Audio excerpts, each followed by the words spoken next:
So, welcome everyone. Thank you so much for joining us for part 3 of our Roundtable Dialogue series.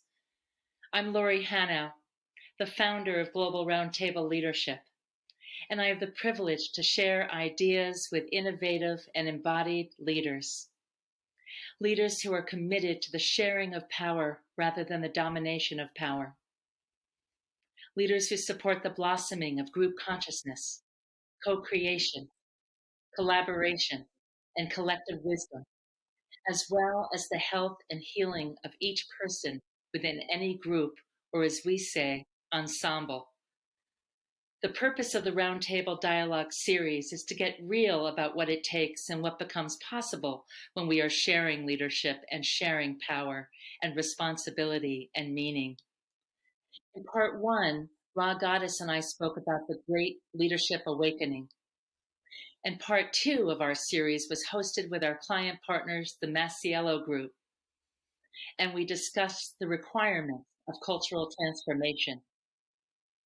If you missed either of those, you can find the links to the recordings here in chat. And today, I am so excited to introduce you to Eugene Uman, director of the Vermont Jazz Festival, for a conversation that we are calling Shifting from Team to Ensemble. Eugene, welcome. Thank you, Lori. It's a pleasure to be here, and it's wonderful to know you and to know the Global Roundtable Leadership community. I've really enjoyed the process that we've been going through, and I've learned so much being with you. Thank you very much for that. Well, it is so mutual as in any great ensemble, but you're stuck with us in the land of ensemble for life, I hope, now, as we continue to go forward together. And I do just want to take a minute or so to share a little bit more, Eugene, about who you are, so that people are grounded in an understanding of why I turned to you around this ensemble conversation. And so first I want to share a little bit more about you, and then I'll share a little bit about how we met. But everyone out there, you are just in for such a pleasure in spending any time with Eugene at all. I'll tell you, it's been a privilege for me and a joy, so much fun. But Eugene is a family man, first and foremost, and a musician who has performed with many jazz luminaries. He's an educator who believes that we are always learning. He's a composer, a community builder, and a musical director. He's been the director of the Vermont Jazz Center since 1997, which has grown into an esteemed concert venue, and where Eugene has produced over 160 concerts. Eugene has written over 120 jazz compositions that have been arranged for various musical ensembles, ranging from big band to world music to rock ensembles. His current work ensembles are the Convergence Project. These are his own ensembles, the Convergence Project and the World Music Ensemble As Yet Quintet. Eugene, this year, and so Eugene, congratulations, living in this community. I know how meaningful this is. Eugene is the recipient of the 2022 Ellen McCulloch Lovell Arts Education Award, awarded by the Vermont Arts Council. This award is presented to individuals who have made a sustained contribution to learning in and through the arts, and has had a positive impact on the quality of education in Vermont, which Eugene most certainly has, and far out into the world. Eugene was a forester for 8 years of his life, and he gets his peace from gardening. And I'm sure it's going to be another conversation, Eugene, about the how art and nature, are so in symbiosis. And I love what you said when you and I were talking about this a little bit. When you're doing things right, everything informs the results.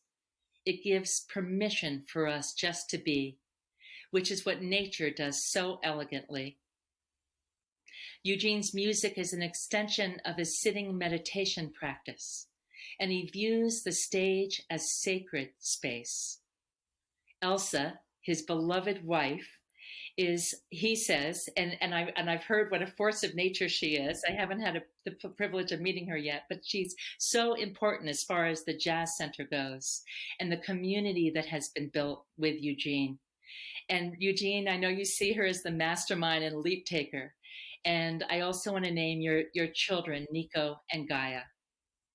And just to say that you and Elsa live in Brattleboro, Vermont, and also in Columbia for around 2 months of the year, which is Elsa's birthplace.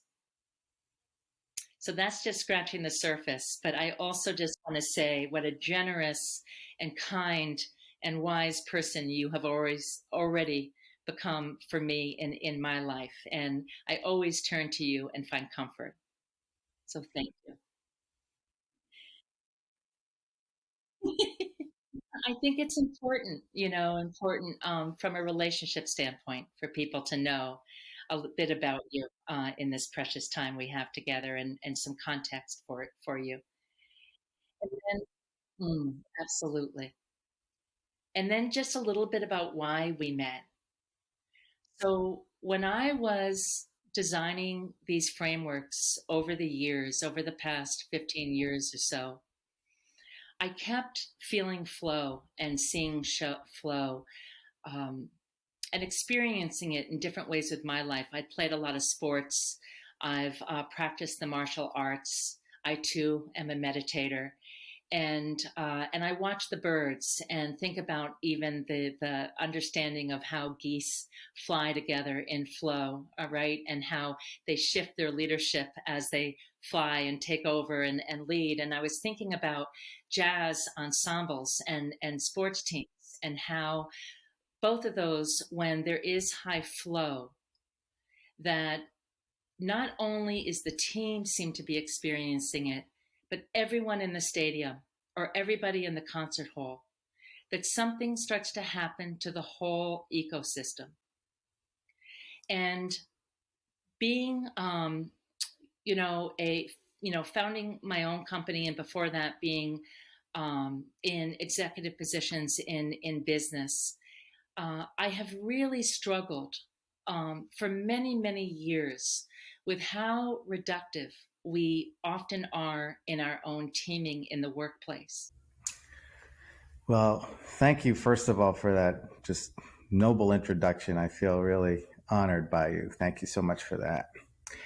And I'd like to address the quote and then segue into the idea of flow, because I think that the trust is and is really key to understanding why a sports team, or in my case, a musical group, really works. I have the opportunity to play every 2 weeks with the same bass player and same drummer. And there's this sense that we each respect each other for the work that we've all put in to get to the place where we are. That's one of the things. But it's not just a respect for the work that's been done. There's also a relationship that happens that's based on friendship and honor of the fact that we're in this same journey together, and that we're willing to put in the work, but we're also willing to see what the other person has to offer to it. And we see that it becomes that the pieces, the whole is greater than the sum of the parts. And when we realize that, when we have that trust in each other, that we know that each person has our backs, then it gives us a sense of freedom to be able to be more creative. And then there's also the sense that when you've been doing this with somebody who you respect, you start to love them as well. And so there's the trust and the love that go into this sense of, it allows you to be more vulnerable, because you're with people that you know, not only do they have your back, but they also care for you. So then there's that second level You've got the trust, but you also have the love. And when you put those two together, there's this effortlessness that happens because you want to create, you want to be together, you want to make something that will bring others joy, because that's one of the functions of music, is to bring joy, or at least bring a sense of heightened reality to people. Not always joy, because sometimes it's painful. But when you're in that creative environment, in a musical environment, it encourages that sense of openness that then encourages the energy to happen, and everybody is free to play at the top level of their ability, and that then gets furthermore heightened by the other people's abilities, and you want to aspire to be more like they are as well, because they put in the work. And so then we come to the answer of flow, to the question of flow. And I believe that what you were talking about with sports teams, and I know this is true for music, is that when you're at this level of comfort and effortlessness, then you're creating this flow together. So it becomes synergistic, and you just get this feeling like it's just happening, and that there's this river of sound that's coming out of you, and you do not own it anymore. Yeah. It just becomes this collective sense of being. Mm-hmm. I want to, thank you for your response. And I want to name two worlds that I feel the globe is in right now, that the paradigm, two worlds or two different paradigms. And it's the paradigm of power over and under each other, and right. And the authoritarian, how steeped we all have been in the authoritarian way of leading, and then this other paradigm that we're carrying, that so many in the world are working on, and that global roundtable leadership, and I want to say, if I may dare, even you and the Vermont Jazz Center are a part of this other way of honoring our roles, and knowing that there are times when we need some conductor or authoritative leadership, but it's imbued in the co-creation and the collaboration, and then knowing who's got what part, and building flow together in this way, and sharing, and all the things that you just said. And so I didn't say this in the beginning of our introduction. I want to say it here, that in this series and in this conversation today, we are hoping to bring alive more and more this consciousness of us together, all of us together, in our workplaces, in our families, wherever we volunteer, wherever we team, and as ensembles, mm-hmm. and in all the things that we do, wherever we're with other people in a group, that we have the capacity to lift up together and to lift each other up. And as you're saying, that's a part of creating the flow. And one thing that sparked me is that you also said that as that's happening, that people aspire to show up well, and to show up with each other well. And there is a word in the workplace called accountability that gets used a lot. How are we accountable? And it can come off as a punitive way of being in one paradigm or one consciousness. I want to say, in this consciousness, it's about caring to show up and build quality relationships, and in that way we're reliable and accountable to the health of the whole and the beauty that can come forward when we are co-creating together. And I just am wondering if you want to say anything more about accountability, and how you work together as an ensemble. How do you build that trust specifically when you invite an ensemble together? What are you doing?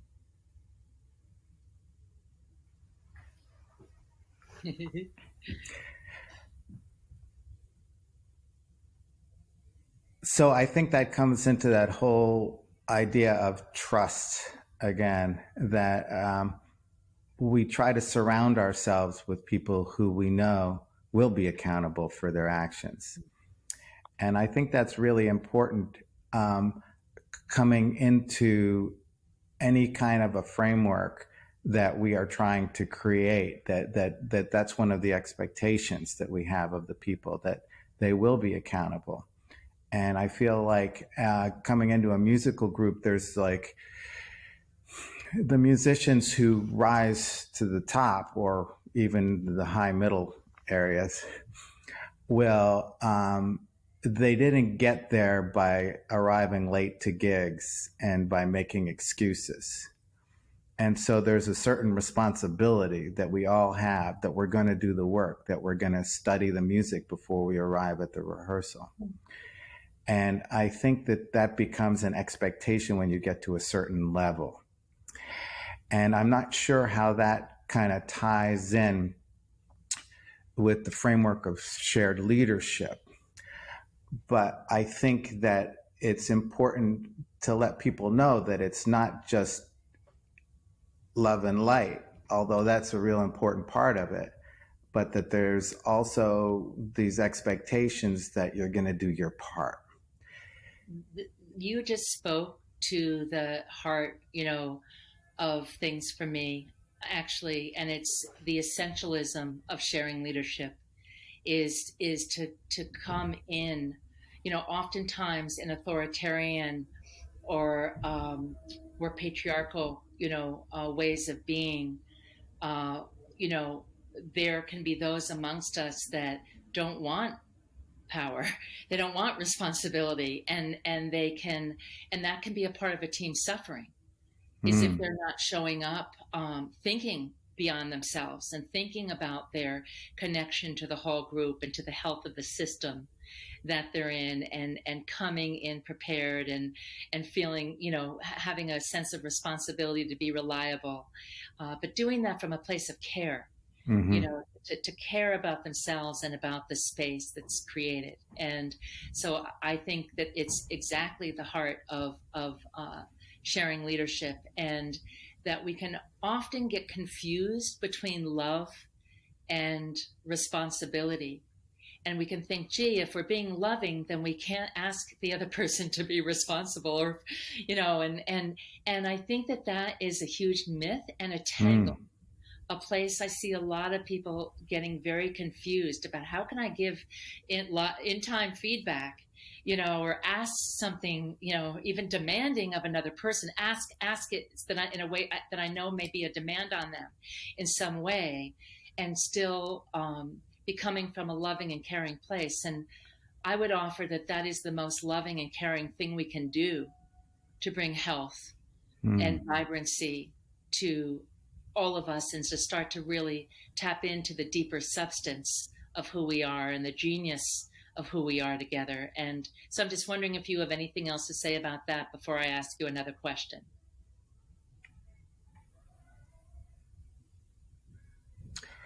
Well, I just want to,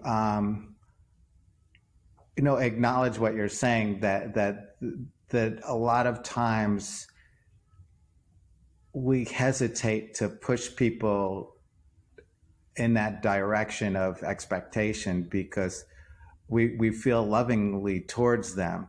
But on the other hand, when we don't demonstrate the need for them to step up, to play, to do the part, then they're going to fall by the wayside and not get included, because we don't want them around because they're not pulling their weight.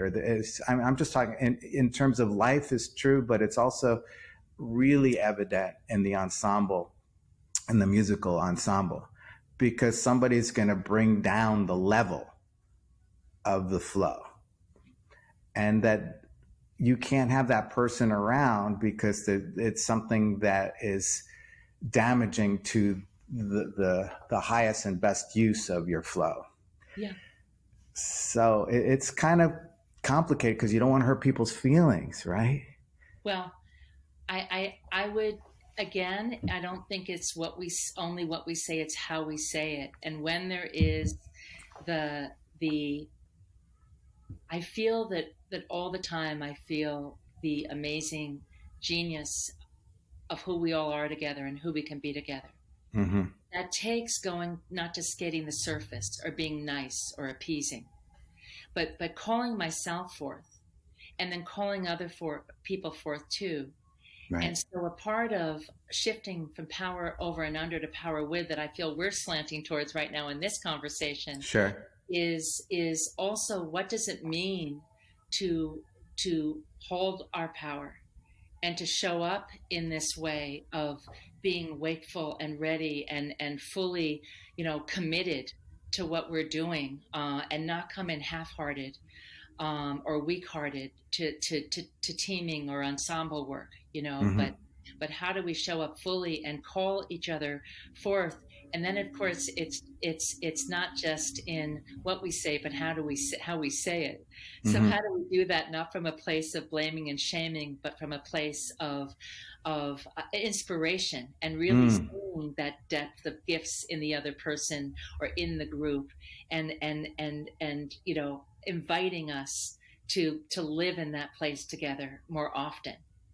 So I think that is an incredible group practice, a really important ensemble group practice inside any workplace or any place else that we are coming together as a group, is, again, not holding back from Right. calling for the best in ourselves and each other. I feel that by seeing the possibilities is what can inspire us, right? If we see the potential of us being together and working together, what can we accomplish as a group, as an ensemble? And I think that your 4 pillars of shared leadership, Yes. are a really good roadmap for that, because it's not just about the commitment, which is one of them, but it's also, about being open, and therefore you can communicate with the people who might not be stepping up at this particular time. So there's this combination of really important foundational elements that I think go into the bigger picture. Yeah, and that these are part of the practices within the framework, for sure. And so I want to ask you, because I'm cracking up. I've got like 20 more questions, and I think we're on question 2. And so I want to ask you too, what does it mean to you in an ensemble to be equally valued? Because, again, we talk in one of our pillars is that we're equals first and foremost, as learning partners, and in what we can offer each other. And I'm just wondering, how does that show, how do you think about being equally valued, and how does that translate into a willingness to share power? Okay, that goes back to my initial answer, where I spoke to the fact that there was trust, and again, that goes into the trust of the person, whoever you're working with or playing with, that there's this sense that you trust that what they are bringing to the experience is valuable.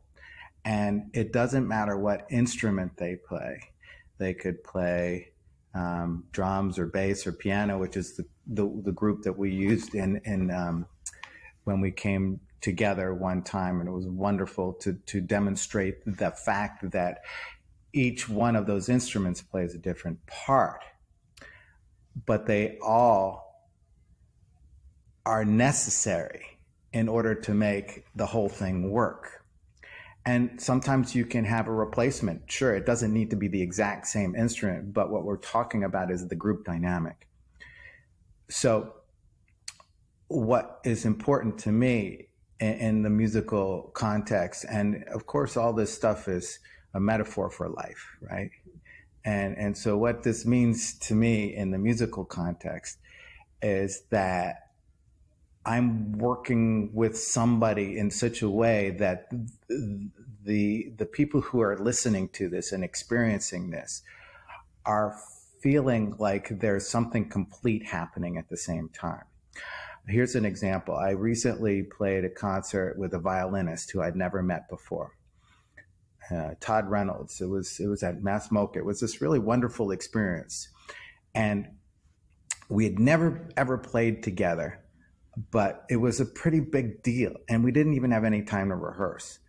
So it was like we're just both thrown into the thing, and we had to give each other the even though we never met before, the feeling that we valued each other's presence there, and that we were going to do the damn best we could to make this a complimentary experience rather than two people sitting on either side of the stage and just showing off.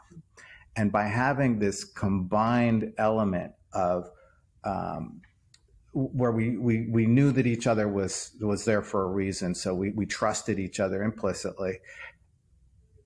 When we came together, we were like, okay, we're going to make this playful. We're gonna make this an experience that really feels like we're not just coming into this as something that's strict and playing by the rules, but we're going to come into it with heart, and therefore there's this expression of joy that happens when people come together and experience each other in such a way. But it has to start with that sense of trust and valuing each other's contribution before you can even get going. Yeah. You know, you just named for me that there's a line that I've heard a lot over the years in this paradigm that we're talking about of consciousness, the shift from me to we. You know, and going in with a we and not just all about me. And you also named a question I was about to ask you. And so there's, you know, I just want to name it, that I was going to ask you about the values of the ensemble values of generosity and playfulness. And you just went right there. And then I'm also very moved, you know, by how you named that you begin with trust, because you know you're both there with purpose. And I find with teams that are caring to practice sharing power and leadership, how often there is a narrative, and I know it's a very real narrative, you know, of the fact we need to build trust. But I'm often watching a group like trust is something we have to reach for.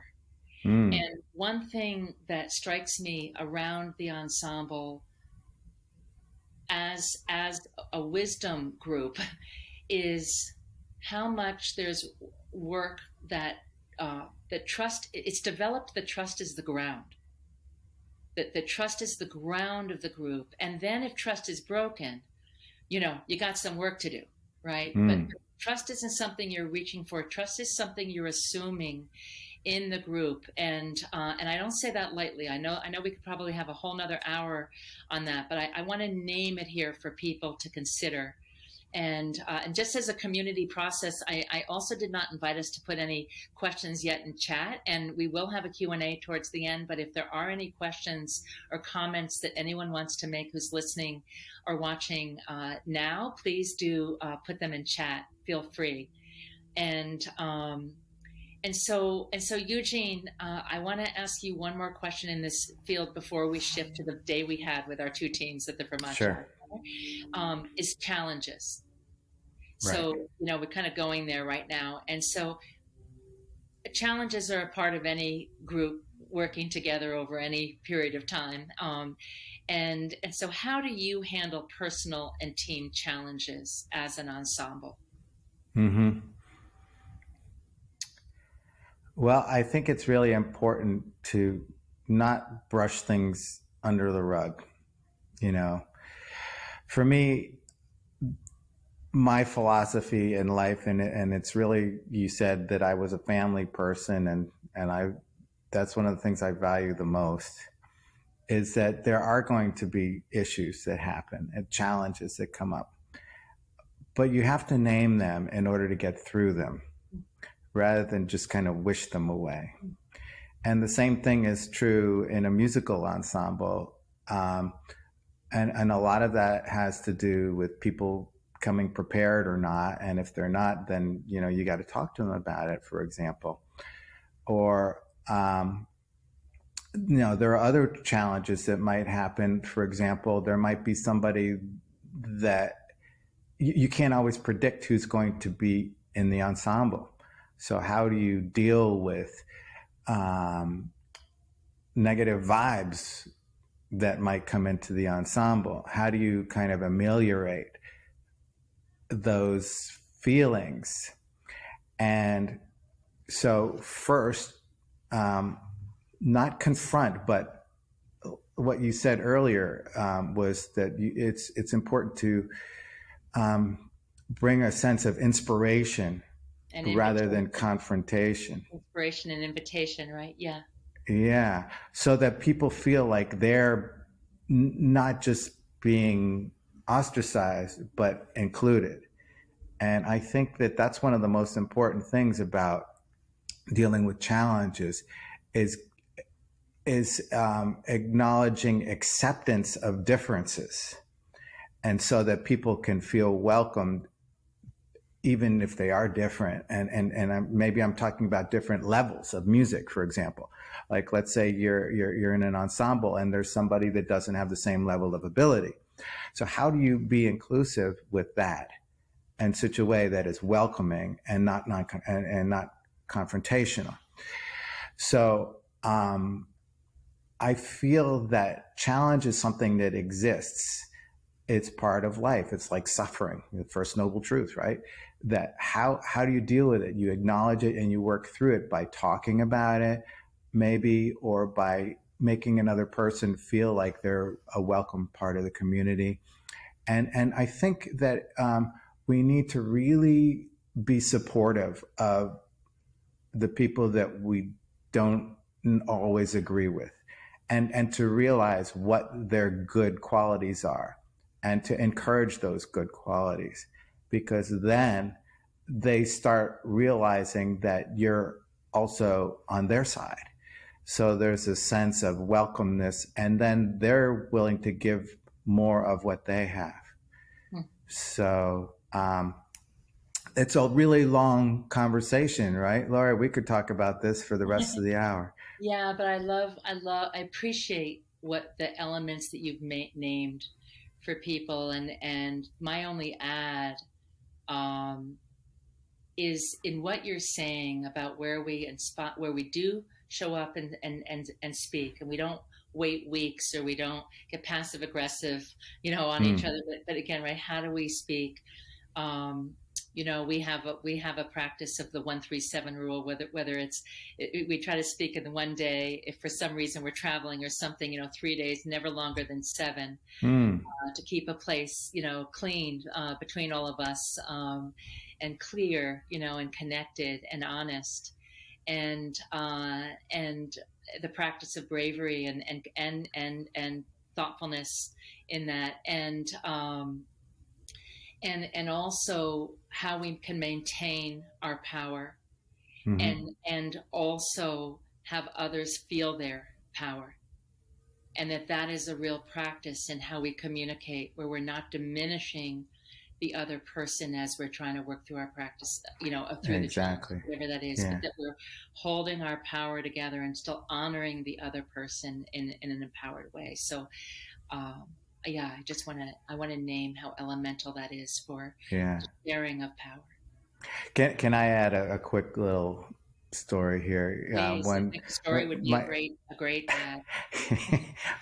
Well, our kids are now in their late 20s, but when they were little and they would have a disagreement, the one thing that seemed to always work was when they each had their time to explain their side of things, right? And it was like, okay, it's your turn, and okay, it's your turn. And once people have had their chance to voice their concerns or their side of the story, then things become more clear for everybody. And so I think this is really good advice in terms of an ensemble, to give people the opportunity to express themselves before judging and moving Right. forward in a negative way. Yeah. Yeah. Thank you.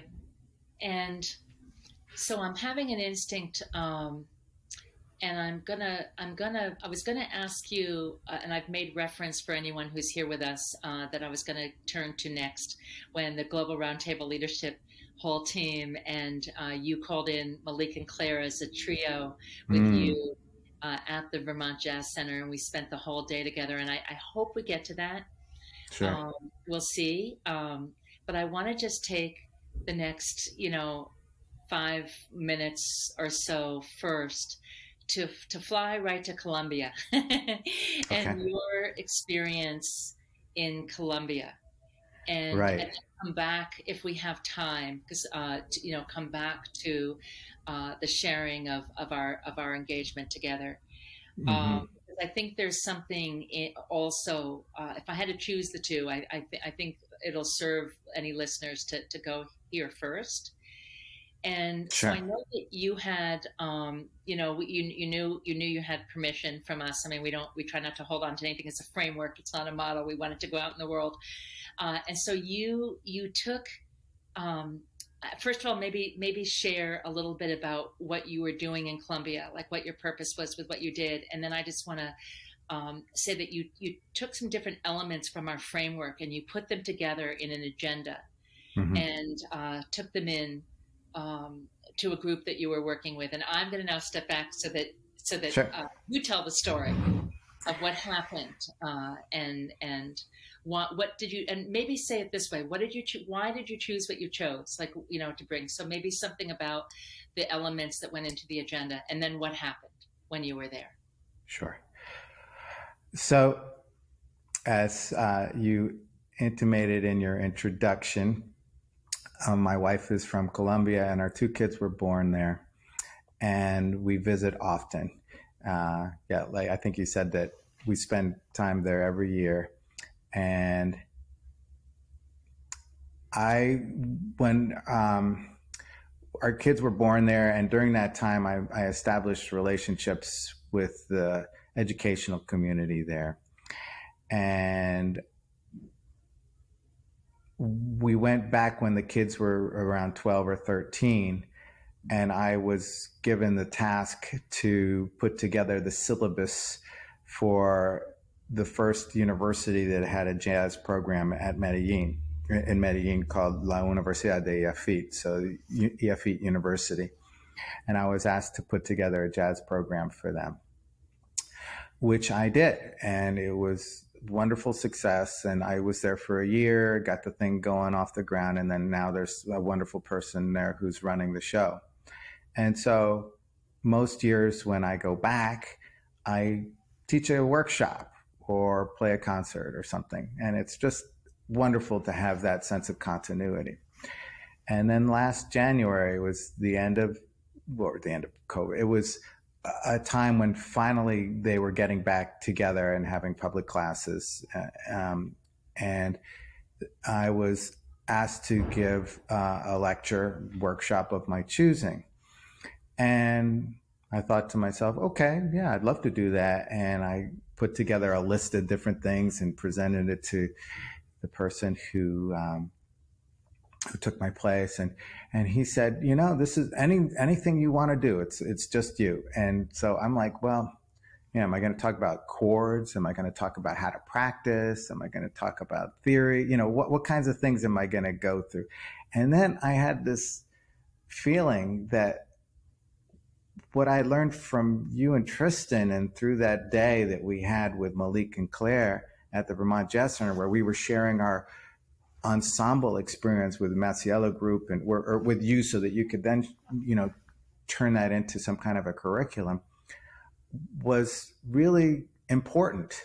And that it was something that could then be used on the flip side, so it could be used by young musicians to understand what was involved with the ensemble process, and so that they could kind of learn it as young people going into the music school, of what kind of expectations might be coming to them in the future that are not necessarily musical, but are often learned through musical experience.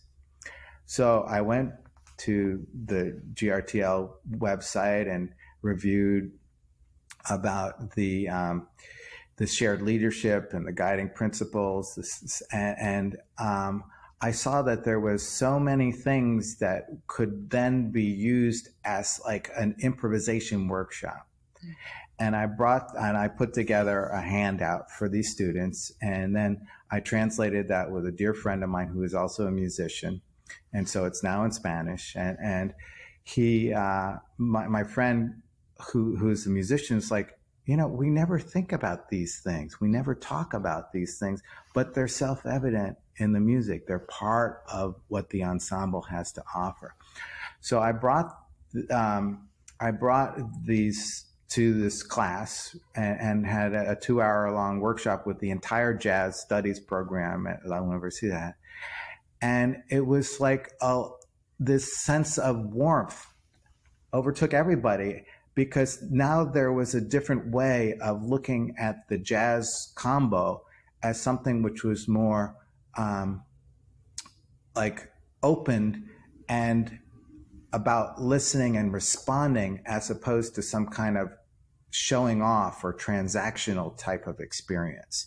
So I used the guiding principles. I had like I had like 6 of the guiding principles that I used that were then translated into Spanish, and I used them each to in an ensemble situation, and I had them play that particular experience musically in the context of like a simple tune, like a blues tune or just a chord, so that they could groove over that and experience what it's like, for example, not to have over and under, but to have everybody playing equal weight in terms of their contribution to the experience. So a lot of times, the piano player will call the shots, and the drums will keep the beat, and the bass will keep the groove going.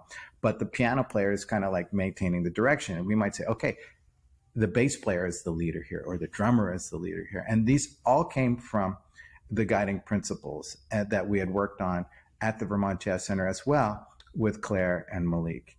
And so it was just a breathtaking experience to kind of, instead of take the ensemble and go to use that as an example for you, now we were using your materials and using that as a way to teach the ensemble, especially people who had not had that experience because they were young and just getting into music, as to how that they can communicate with each other in a way which was more open.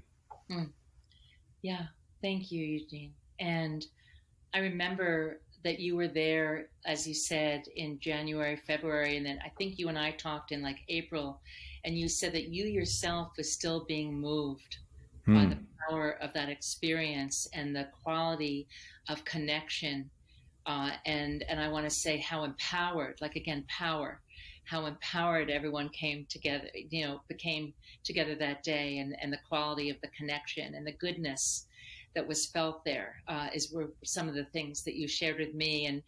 And I know that you brought the characteristics of leadership, power, meaning, and responsibility, and that you practiced listening and caring, and brought in some of our attributes of presence and wholeness and co-learning and diversity and artistry and common ground, and leading with our humanity and being present and getting comfortable with discomfort. So, that I just want to name those. I know, again, I'm flowing through those because of our time here. I want to turn to the Q&A, but I just, for our listeners, wanted to give a sense of some of the elements of what it means to be in good form, a good, healthy form in our own presence and with each other, and how to practice again, or be more awake to caring and listening and co-learning and honoring our diversity and being open to each other and artistry and the rest. But wouldn't that be a great way to start a semester of freshmen? It's like, That's what, when I will tell you, honestly, it's like your day. I am heartened every time we are working with a group, and we how much we are already here, but we haven't been invited to be here, and the structure of over and under. And I know there's important things about hierarchy, but where we not only oppress each other, but remain suppressed and suppressed ourselves by this mm-hmm. habit and this conformity to over and under versus with and shared, what it means to share and how we practice sharing. Mm-hmm. And owning together, showing up together. So everywhere we go, we're just blown away by how, when we invite this paradigm, how thirsty people are to practice these ways of being together, and how much we get it. Right. Because we've just been conformed so differently in the workplaces and in other places where we, show up together as groups. But what you've done is you've taken sharing and communication and turned it into a practice that is very useful. Yeah. And so I think that, music is, by its nature, a sharing kind of a collaborative experience. So to have the permission to go through that as a process and to then share that with people who have never had their eyes open to those abilities which they have inherently as human beings, Boom. Their humanity, right? Boom. It seems so liberating to start like that. And I could see why you would feel that sense of honor just to bring these practices to people and then turn them on to that. And then they go, whoa, this stuff is really how we're destined to be. But there's so much stuff that's in the way. Yeah. Up till now, right? And again, one of our premises is the quality of how we begin, and not waiting to the end, but starting this way, Exactly. So I want to see if there's any questions at all out there. We have a precious 9 minutes left, and so is there anything in the Q&A department? And I'm going to look at the chat here, which I think is mine to do, unless. Okay, so here is one. Beth Tenner, hello, and so Beth Tenner is asking: in changing times, we'll need leaders and teams who can adapt in new conditions. What are the key things that allow you to improvise as teams or ensembles? So I'm going to say, this is for you, Eugene. First, is what would you say are the key things that allow you to improvise as teams or ensembles? Good question.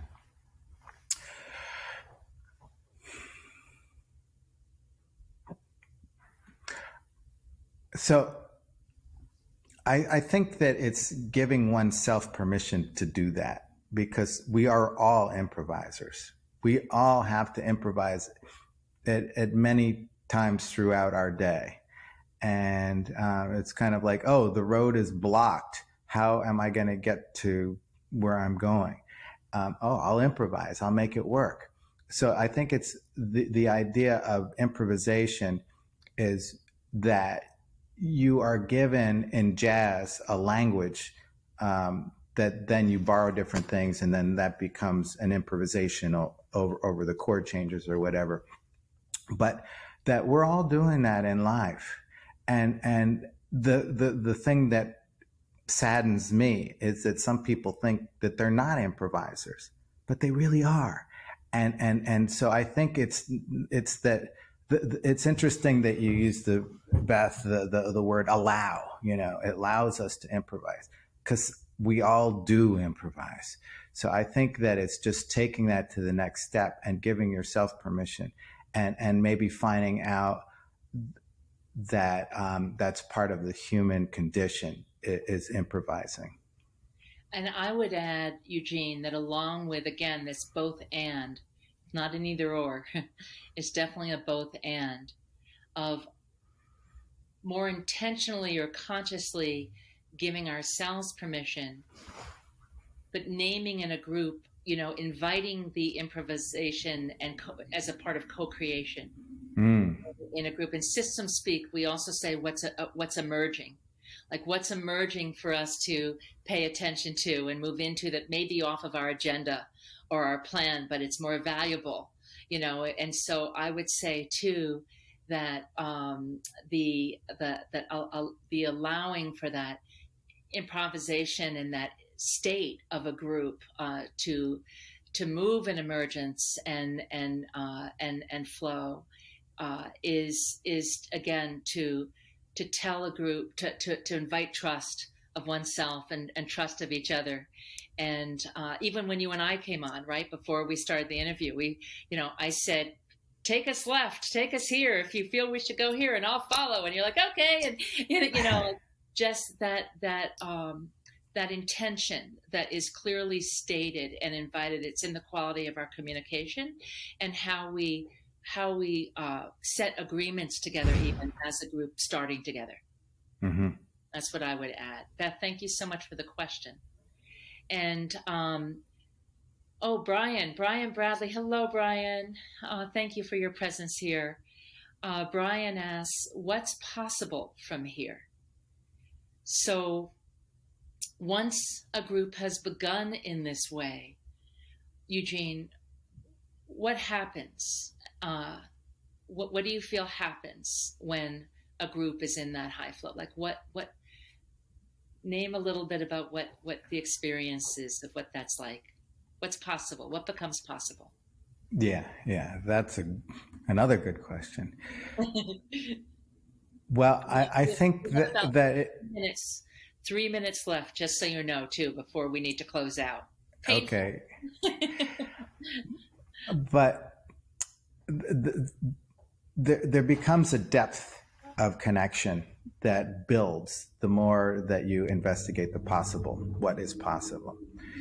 And I really, I feel like by bringing people together in a vulnerable way,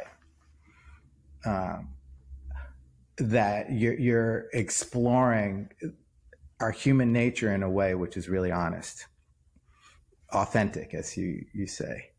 And I love that. And the more that you start to work together as an ensemble, and becoming comfortable with each other's language, and you start to learn each other's patterns, then it gets deeper. It's like a conversation. I feel so privileged to have conversations with Lori because they always go to these deep places where you could. But that's what's happening with the ensemble situation. Sure. And I do believe that you get closer to spirit, the deeper that you go. And I think that, at first there's a superficial understanding of what's going on. It's like, oh, cool, we speak in the same language. This is great. We both love this. We feel the same about certain things. But after a while, it's like you start having this language that just goes into this place, which becomes generated by heart and spirit. And I feel like that's what the possibility is it gets to a place which is just open-hearted. Yeah. And I will add, as my final before closing us out, I so appreciate what you named about it gets us closer or gets us deeper. I want to say not deeper even closer, rather than closer, yeah, because we're experiencing it. And deeper in substance, deeper in our genius, deeper and freer in our genius, and our substance. And yeah, I find that that's what becomes more available and more possible is our own experience of our individual and collective weird, our extraordinary creativity, our genius, our deep and spirited way of being together, and the mystery of our flow just becomes enhanced. And so we feel greater meaning. I think we become smarter, honestly. And so anyway, I just, wow, has this time flown? I shouldn't be surprised. And I want to thank you so much, Eugene, for being with us here today. And we're dropping right now into the chat how you can learn more about Eugene and the Vermont Jazz Center, and also get in touch with Eugene if you care to. And he has been, again, as generous as always, willing to put his email also into chat. So we did get his permission for that. You'll see that there. Absolutely. And I just want to also, so thank you, Eugene. Oh, it's been a pleasure. And I've loved this conversation. And Laura, you're just such a generous person. I just feel it's so effortless with you, to go back to our original quote. And I really respect you so much. And what you've accomplished here is tremendous. Thank you for that. Thank you, Eugene. Thank you. It takes the village of all of us here at Global Roundtable Leadership, that's for sure. And I want to thank you all for joining us in this rich conversation today. And we hope this has piqued your curiosity and your wisdom, and that you will take some of the practices we share to your teams. You can learn more about our shared leadership framework and the guiding principles and our other elements and the tangible ways for your team to practice the shift to an ensemble in several blog pieces that we've written after our time with Eugene and Malik and Claire. And those links are here for you in chat if you want them. They're the six traits of an ensemble, from teamwork to ensemble flow, 3 ensemble practices for healthier communication, and 4 musically inspired ensemble practices. And if you're hungry for more practice, we'd love to share one of our guiding principles with you. So please share your email with us via a DM, and we will email you a practice about sufficiency, knowing that you are enough, and practicing being enough. Lastly, if you aren't already, do follow us across all of our social channels at GRT Leadership. We also invite you to join our mailing list so you can stay up to date about the news of our upcoming online 8-week Foundations of Shared Leadership for Executive Teams launching in 2023. Thank you all again for being with us, and may you and your teams continue the path of sharing leadership, power, responsibility, and meaning. From all of us here at Global Roundtable Leadership, we wish you a beautiful day and a beautiful rest of your week. Bye for now.